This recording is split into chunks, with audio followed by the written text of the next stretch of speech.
Lady Amara lived in a world of whispers she could never answer. Born without a voice, she learned to speak through silence, tilting her head, soft glances, delicate gestures that said more than words ever could. But silence was a fragile shield in a kingdom where secrets thrived. Sir Rowan escorted her back to the castle, footsteps echoing through the dark forest. Amara studied him. A warrior like him should have barked orders, demanded answers, spoken his authority. But he said nothing, not even a whisper. They began communicating through gestures. Rowan taught her simple signs used by battlefield scouts: danger, safe, follow me, hide. Amara couldn't sleep. She wandered into the moonlit gardens, their stillness comforting. But then, she felt it. A shift in the air, a presence behind her. She spun, heart racing, only to collide with Rowan's chest. He wasn't wearing armor, just a linen shirt, revealing scars across his arms, scarred lines that told stories he would never speak. He signed quickly, danger. Amara's pulse spiked. Rowan drew his sword silently, placing himself between her and the dark hedges. A figure emerged, masked, armed. Rowan lunged. The clash was brutal, silent, desperate. The attacker moved fast, aiming for Amara. Rowan intercepted the blow, taking a cut to the shoulder. Amara gasped without sound. Rowan pushed the attacker back, ending the fight with a swift strike. When the danger passed, he turned to her, blood soaking his sleeve. She pressed her hands to his wound, trembling. He caught her wrist gently, eyes soft despite the pain. His fingers signed shakily, "I will always protect you." Her breath faltered. For the first time, silence hurt because she wished she could speak his name. Amara taught him her own language: soft, elegant motions expressing feelings rather than commands. "Thank you, beautiful. I trust you." He watched each gesture as if it were a secret meant only for him. One afternoon in the courtyard, Amara dropped a book. Rowan bent to pick it up, their fingers grazing. A spark, quick, electric, shot between them. She pulled back, flustered. Rowan didn't. Instead, he placed her fallen book to his heart, then handed it back. A message without sound: "Your voice matters to me even if you don't have one." But despite their growing bond, Amara sensed a shadow in him. Something haunted Rowan, something buried beneath his vow. Why had he sworn silence? That night, she stood outside his chamber door, raising her hand to knock, and hesitating. Some silences were walls, others were wounds. She didn't yet know which his was. At the castle gates, guards bowed. "Sir Rowan has returned. He still keeps his vow?" Amara caught the look the soldiers gave him, pity mixed with fear. Inside, the king greeted Rowan with frustration. "How long will this silence of yours last? A knight must speak." Rowan didn't respond. His jaw tightened, gaze distant. Amara stepped forward,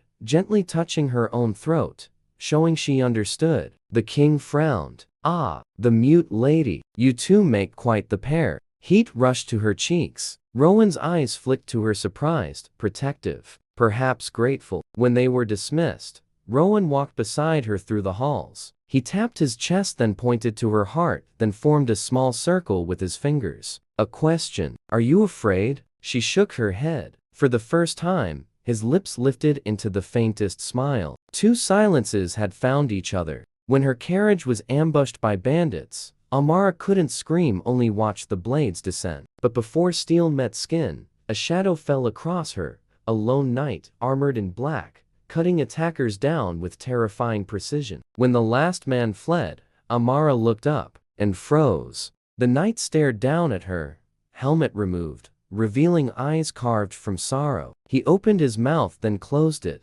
No greeting, no question. He placed a hand to his throat and shook his head. He, too, could not speak. Not because he was unable, but because he had chosen silence. Two voiceless souls met in a world that never listened. Their story had already begun.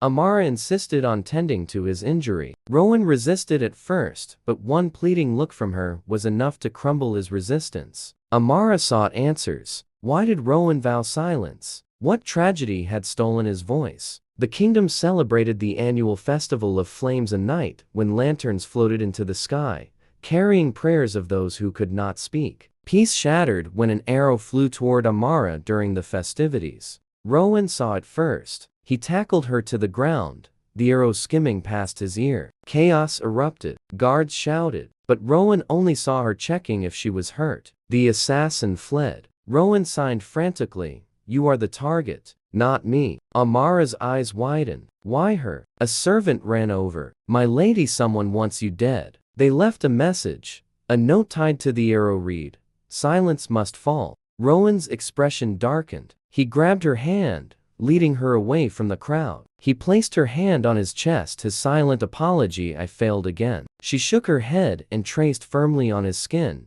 "You saved me." Again. Rowan's breath hitched, but the fear in his eyes didn't fade. Someone wanted her gone, and Rowan's vow might cost her life. Amara and Rowan stood among the crowd. Someone handed her 2 lanterns. She gave one to Rowan. They wrote messages on them. Amara's read, "I wish to be heard." Rowan's remained blank. She touched his arm, urging him. He hesitated. Then, slowly, he wrote one word, "Forgive." Not forgiveness, just forgive. A plea to a past he couldn't escape. When they released the lanterns, their hands brushed and didn't pull apart.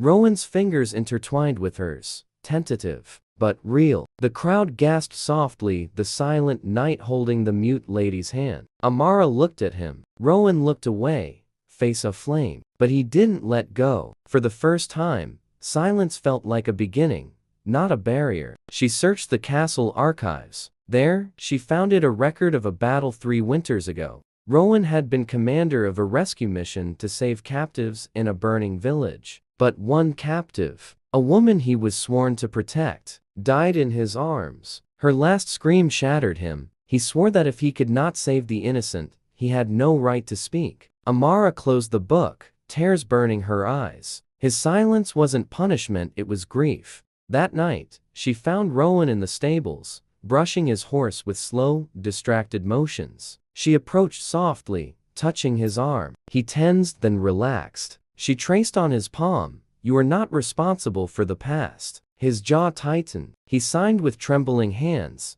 "I failed her. I fail everyone." She pressed her forehead to his. He froze. Then slowly, he closed his eyes. 2 wounds leaned on each other, waiting to heal. In her chamber, she cleaned the wound carefully, hands trembling. Rowan watched her the entire time, quiet, intense, unreadable. When she brushed his skin, he inhaled sharply, not from pain, from her touch. She felt her cheeks warm. He took her hand suddenly, placing it flat on his heartbeat. His eyes asked a question. "Why do you care?" She traced letters on his palm. "Because you saved me. Because you see me." Rowan stared at her hand as if it were the first kindness he'd known in years. But the moment softened when footsteps echoed outside the door. Servants whispered, "Why is the mute lady alone with the silent knight?" Improper. Unless. Rowan pulled away, tension returning to his posture. He signed one final phrase before leaving. "I cannot give you what you deserve." She didn't understand yet, but his silence tonight felt heavier than any wound. That night, Rowan refused to leave Amara's side. They discovered the truth the next morning. Rowan lay unconscious for hours. Amara refused to leave him. Rowan healed slowly, but Amara never left his side. He spoke rarely, only when necessary, only to her. Each word was a gift. One evening, as lantern light bathed the room in gold, Rowan brushed a strand of hair behind her ear. "Amara," he whispered, his voice soft but steady. She melted inside each time he said it. He traced words on her palm. "You gave me back more than my voice." She traced back. "You gave me safety, a place to belong." Rowan cupped her face gently. "Stay with me," he whispered. Her breath trembled. She nodded. But danger wasn't gone. Mara's followers plotted revenge. Amara and Rowan stood on the edge of war. But this time, they would face it together. 2 former silences united by a vow not of quiet, but of love. When he finally woke, his eyes found hers immediately. She grabbed his hand, signing desperately. "Why would you risk your life again?" Rowan looked at her, then did something he hadn't done in years. He opened his mouth. No sound came at first, just a breath, rough and painful. Then, broken, but real. "Amara." She froze. Tears spilled as she touched his lips, shaking her head. "No, don't hurt yourself." But he took her hand firmly. "I will not." be silent anymore, his vow shattered. For her, Amara pressed her forehead to his, her fingers tracing fast across his palm. You spoke my name. You broke your vow for me, he whispered, voice raw. For us, their silences had finally found sound through love, through sacrifice, through a name spoken like a prayer. A court advisor, Lady Mara, had orchestrated the attacks, jealous of Amara's rising influence, afraid Rowan would break his vow for her. When confronted, Mara sneered, she is mute, he is broken. Together, they are a weakness. Rowan lunged, fury burning, but Amara stopped him with a touch. She stepped forward and signed with trembling hands. Why kill me? Mara laughed. Because the kingdom listens to pity more than power. You will sway him. And that silent knight is the only man I ever wanted. Rowan froze. Mara glared at him. You took what should have been mine. She lunged with a dagger. Rowan shoved Amara aside and took the blade in his shoulder. Amara screamed silently. Guards seized Mara as Rowan collapsed. Amara dropped to her knees, cradling him. His fingers brushed her cheek, signing with fading strength, don't be afraid. Her tears fell on his hands, but the battle for him and for herself was far from over. He sat at her door, sword drawn, every muscle tense. She opened the door and held out her hand. He hesitated, then took it. She pulled him inside. They sat in silence, a silence charged with everything unsaid. Rowan reached for her hand, tracing letters with his thumb. You matter to me. Her heart raced. She traced back, and you matter to me. His breath shuddered. He placed her hand against his cheek. Warm, soft, yearning. Then he signed something she'd never seen before, a gesture slow and trembling. I wish I could speak, just to say your name. Amara's eyes filled. She leaned forward and Rowan's forehead pressed to hers, his silence breaking in the only way he could allow, through touch, through breath, through a vow no words could carry.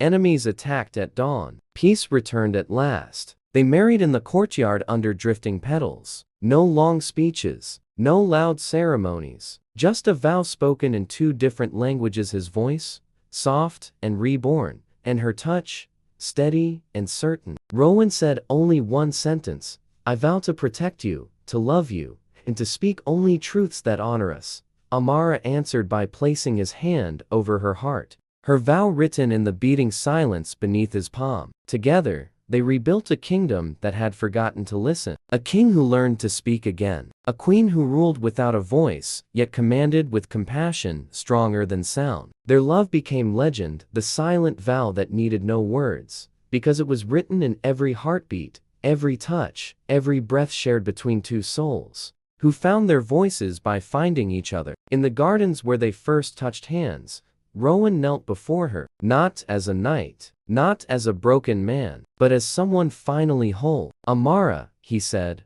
voice steady, I thought silence would protect others from me, but you taught me that silence can also be love. She touched his cheek gently. He continued, my vow was never meant to end, but you. He held her hands. You are the vow I choose. Amara's eyes filled. She traced on his palm, I would choose you even without a single word in this world. Rowan pulled her close, kissing her gently, the kind of kiss that said everything neither of them had ever spoken. Their silence wasn't empty, it was sacred. This time, they came for both of them. Amara stood her ground beside Rowan, holding a dagger though her hands shook. Rowan kissed her forehead quick, fierce. Stay behind me, he murmured. She shook her head. Signed firmly, together, the rebels charged. Rowan fought like a storm unleashed, silent no longer, shouting commands to soldiers who had longed to hear his voice again. Amara stayed close, using her dagger when an attacker broke through.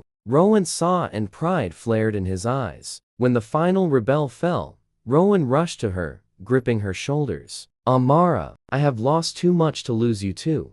Her heart answered in silence, but her hands spoke faster than words ever could. You won't lose me. Not now. Not ever. Rowan pulled her into his arms, his voice breaking with emotion. You are my vow now.